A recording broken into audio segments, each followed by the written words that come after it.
Welcome to the Authority File, the academic library podcast from Choice. Choice is a publishing division of the ACRL and the publisher of Choice Reviews and CC Advisor. This episode is brought to you by Credo. I'm Bill Mickey, the host of the podcast and the editorial director at Choice, and for this 4-episode series, my guests and I will be discussing how collaboration and information literacy factor into the first-year experience. These discussions are part of a longer series on the first-year experience that Credo is presenting along with Choice.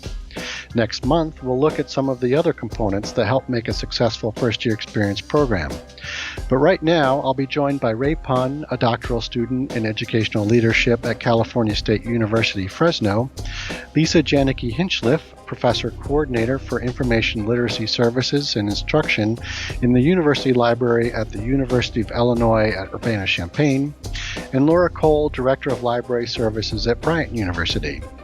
In this final episode of our 4-part series, my guests and I get tactical and talk about specific ways libraries can promote collaboration and build partnerships with student groups, teaching faculty, and a range of other stakeholders in the library community.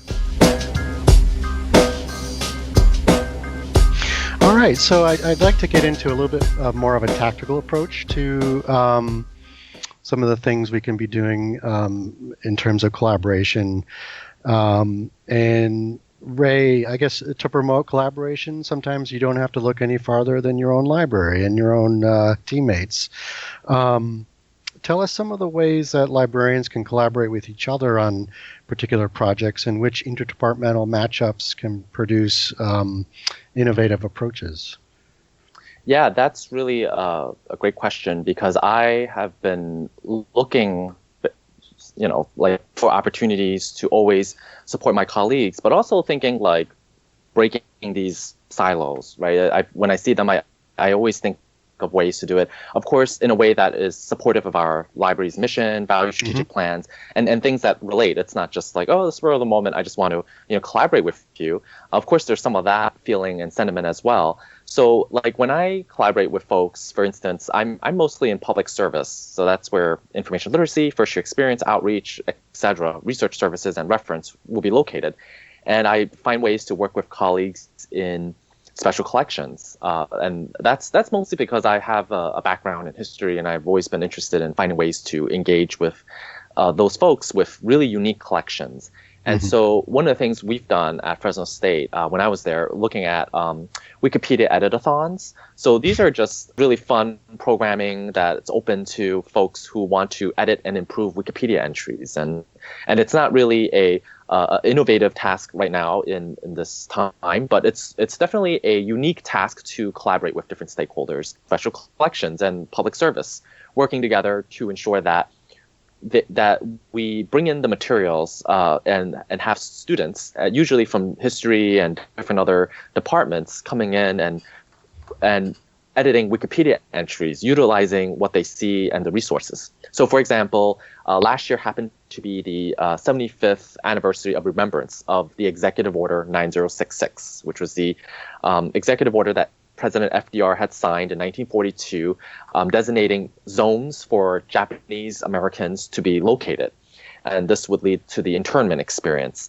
And what happened was at Fresno State, we had an exhibit, like many other universities and libraries out there in the country, to remember what happened. And it's very parallel to obviously contemporary times and the challenges. But what's interesting was that we had a lot of source materials from that period. So there were a lot of survivors who had donated materials, papers, and primary sources from our special collections. And my role was to support them in terms of creating a Wikipedia programming. So what that meant was I worked closely with different professors and telling them that we have this public program and we opened it to the community. So this collaboration, isn't necessarily this collaboration. I think it's unique in a sense that we traditionally have never had this kind of opportunity. So this was a great way to work closely with special collections and the community, and to really remember this tragic history in America that I think really helped shape our role, the library's role in advancing these kinds of history from marginalized communities. Are your first-year students great researchers? Let's be honest, the answer is probably no. Websites like Google and Wikipedia have spoiled users with convenience while flooding the information landscape with sources ranging from shoddy to outright duplicitous. Credo Online Reference Service can help. Its user-friendly interface gives students the convenience they expect, paired with the authoritative content librarians demand. Features like topic pages, the mind map, and real-time reference make it ideal for demoing the research process during instruction. Visit corp.credoreference.com for more details and to download the interactive Credo FYE guide, Practices for Enhancing Instruction, which features prominent librarians offering step-by-step activity plans and best practices.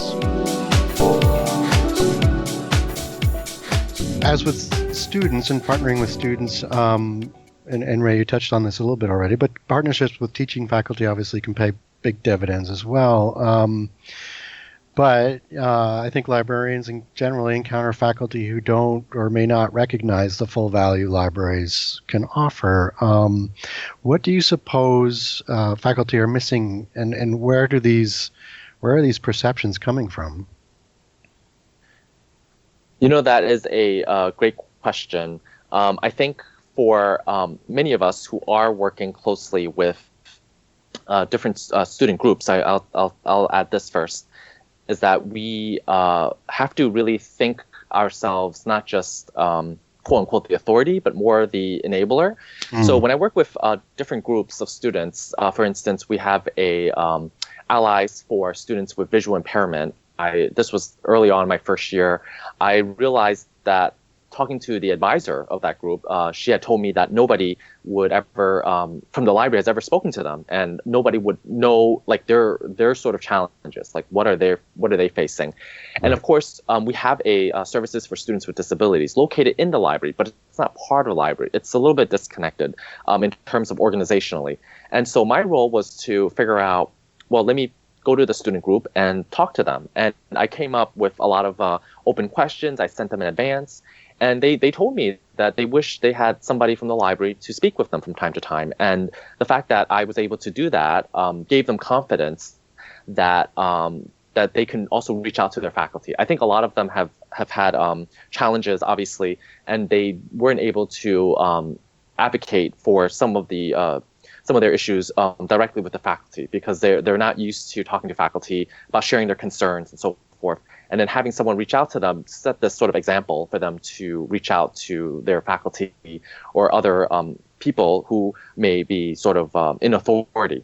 And so when I spoke to them, it gave them a lot of ideas that, we needed to update our elevator. We needed to stop doing these pop-up exhibits because a lot of them were injuring themselves because they just couldn't see that we had pop-up exhibits, things like that. And right. I think I was able to bring that communication to our library administration at the time, and also with our department, the students for services for students with disabilities. And that really brought in a lot of really great discussions for us that, when we approach student groups, we need to be mindful that we are mediating, but we also need to be sensitive to their issues, and that when we bring to certain departments, we could be more a stronger advocate for them that maybe teaching faculty might not be aware of, that we as librarians have this sort of instrumental way of engaging with students, because I think for me personally, I felt that I could just really support them in a way that is different, just being there, being present. Right. And so that's sort of my take on this question. Yeah, no, that's an excellent point. And Laura, I'm wondering, as you were sort of working with everyone else on the curriculum building aspects, if you ran into any of these kinds of perceptions from teaching faculty or not, perhaps, but was there any kind of re-educating that you needed to do as you were going through that back a few years ago? Yeah, one memory that jumps right out at me is the one person who kept saying informational literacy, and then he would say things about technology, that we were all about technology, that's what so there was like in that instance I was like, whoa, I definitely need to do a little bit of re-education, at least just even about what we do. And that it's not just technology and databases, and that there's a lot more that can happen. So yeah, certainly working with folks to re-educate. A lot of it I feel like is about showing interest in teaching faculty courses and what their current assignments are and how they feel they're being supported, at the current time. And then sort of talking about, and then of course, like, what is it that you're trying to teach the students? And then sort of going back from there and like having some, backward design sort of discussion about how the library can help support those kinds of things and how we can start to think about collaborating on assignments together, coming up with a lesson plan together. And that certainly happened, especially with our writing workshop course, which was the first one we had. And that was one where two librarians, myself and Maura Keating, a colleague of mine, got to be on the curriculum development of that particular course with the learning outcomes and everything. That was like fantastic, and worked out really well with those kinds of partnerships. But there are also those moments where, and I'm sure this has happened to probably every librarian who teaches, that it's hey, I'm going to a conference. Can you come and do your library session when I'm not going to be there? And so, talking with the faculty about that, it's really important that you're there, that you are engaging in the, in the workshop that we're doing with your students and things, so that those students can really see that you're buying into what we're coming and talking about as well. So I feel like has been super important. Okay.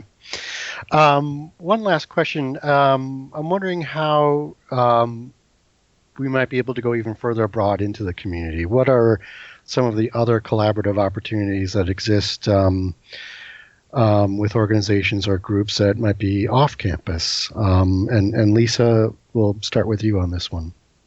My library does a lot of sort of community engagement events, in part because some of our special collections sort of naturally lend themselves to a more public programming sort of approach. But I think some of the ones that have been most rewarding in my mind have been those that aren't about sort of reaching the community separate from the campus, but are about the library creating opportunities for the campus and the community to come together around a particular a programmatic activity. So we certainly see that with, one of my favorites, my colleague Sarah Christensen and former grad student Nisha Moody, who put together our Human Library experience, which was the chance to make an appointment at this event to talk with somebody about their lived experience, and sort of bringing out the idea of human beings as information resources, but also pursuing with that sort of goals around multiculturalism and empathy and tolerance, in sort of an inquiry-based way. So very much an information literacy kind of activity, but a very non-traditional sort of one. So that's just one example where I have particularly enjoyed watching the community and the campus come together through a programmatic activity of the library. Excellent. And then Ray, what have you done or seen in that regard? Yeah, so I really enjoy listening to what Lisa was saying. For us, I work closely with the public library. As someone who has worked in the public library and collaborating with the academic library, I see that there's a lot of opportunities there. And for example, we had brought in the public library folks to register cards for new faculty, students, anybody really, during the welcome week time period when the semester just started. We do this to indicate and highlight our community partners. And also, this idea came from the fact that we have a Dream Success Center for supporting undocumented students at Fresno State. And so I talked to the coordinator at the time, and I was thinking, well, is there a way for those students to feel that they can go to the community, for instance, in the public library and access materials as well? And then it grew and it became more of a stronger and a greater partnership. And she really liked the idea. And then we started doing this semester, every beginning of the semester.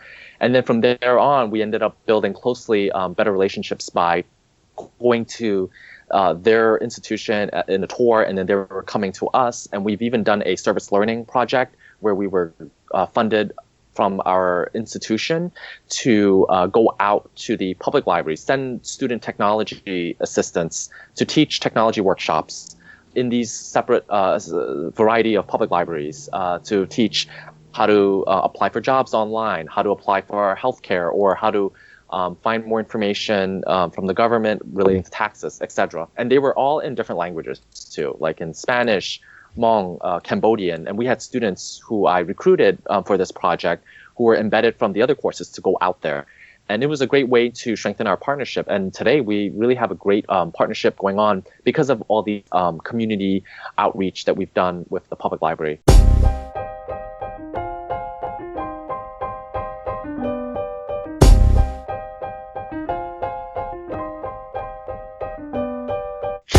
You just heard from Ray Pun, Lisa Janicki Hinchliffe, and Laura Cole.